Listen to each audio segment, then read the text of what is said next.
Guno mulundi gwa kusatu nga gavumenti eyongezaayo okulonda kw'abassentebe b'ebyalo oluvannyuma lw'ekisanja kyabwe okuggwako olunaku lw'eggulo era ebbanga eryali lyayongezebwayo bwe lyaweddeko nekitegeerekeka nga gavumenti ng'eyita mu kyapa kyayo ekya gazeti we yayongezaayo ky'abassentebe bano emyezi emirala 6. Twogeddeko n'abatuuze mu zooni y'e Kasanvu mu divisioni y'e Makindi ne balaga okwemulugunya kwabwe. Kyo kintu kikyamu nga ffe abatuuze kubanga tubeera twagala okulonda oba okukyusa kwabo abakulembeze baffe ate ntafuna mukisa.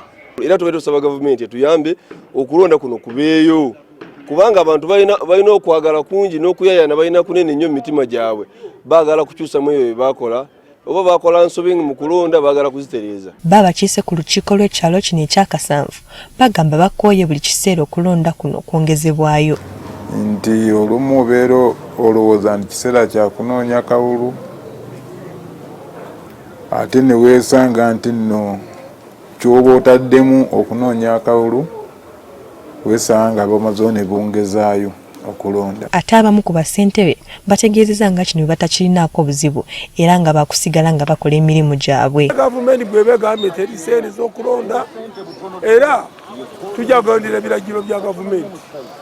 Naye nga ffe LC tetulina buzibu na nteekateeka eyo singa baga tweyongereyo tuba tweyongerayo. Wano minisita omubeezi w'ebyamawulire Godfrey Kabyanga yasabye abantu okuba bakakkamu nga gavumenti bwe yeeteekateeka.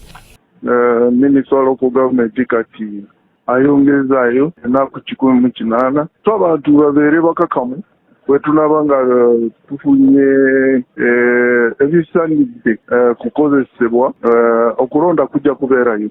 Kyetaaga bwe muba mugenda kulonda buli kimu kibeere kibanga weekiri. Ekisanja ky'abassentebe b'oku kyalo kizze kyongezebwayo olwa gavumenti okubulwa ensimbi eziri eyo mu buwumbi 5 ez'okutegeka okulonda kuno okwetooloola eggwanga lyonna ezaasabibwa akakiiko k'ebyokulonda.